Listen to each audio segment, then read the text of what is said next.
Hey everyone, Greg here from LensProToGo with another new release we just added to our rental lineup, the Canon 35 f1.4L version 2. If you're anything like us, you love the original 35 f1.4 because it's such a natural low light performer.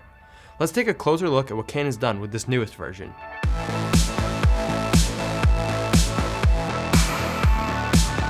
Now, if you've been shooting for a while, chances are you're familiar with the old 35L.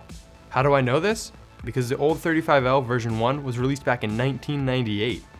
Now don't get me wrong, Canon did a very good job on the original 35L, but this design harks back to the days of film.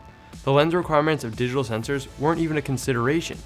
Just as a frame of reference, digital SLRs in 1998 were crazy Frankenstein setups with Kodak guts in them. Top resolution, 2 megapixels.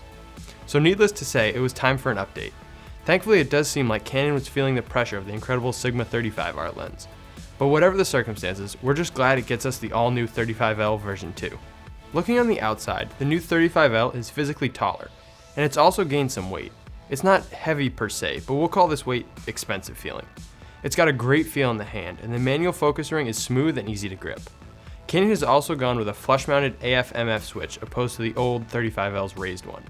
Improved weather sealing is also included on the barrel and mount gaskets.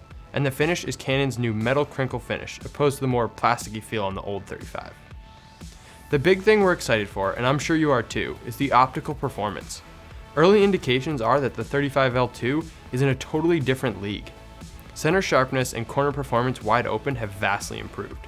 This will be welcomed by the 50 megapixel 5DS and 5DSR shooters out there. The aperture has also gone up from an 8-bladed iris to 9, which should help improve bokeh smoothness. How do all of these changes stack up to the Sigma 35 art? We'll have to spend some more time with the two and compare them in a later video.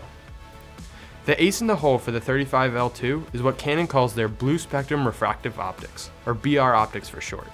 It's actually a new piece of organic material that helps keep the longer blue wavelengths of light tighter at the sensor. This will show much improved chromatic aberration performance over the old 35L. Personally, we're excited about the new 35L because it's such a workhorse of a lens for so many. Landscape artists, photojournalists, lifestyle and event shooters all love the 35mm focal length. In fact, if we had to choose one prime to have glued to the front of our camera permanently, this would be it. The field of view is natural, plus the fast f1.4 aperture will let you shoot in low light without a flash in most situations. We're sure this lens will be right at home on your camera too. Check out this video by Mike for some example and comparison shots between the old 35 and the new. If you have any questions, send us an email at service@lensprotogo.com. That's all for now. Thanks for watching and don't forget to subscribe.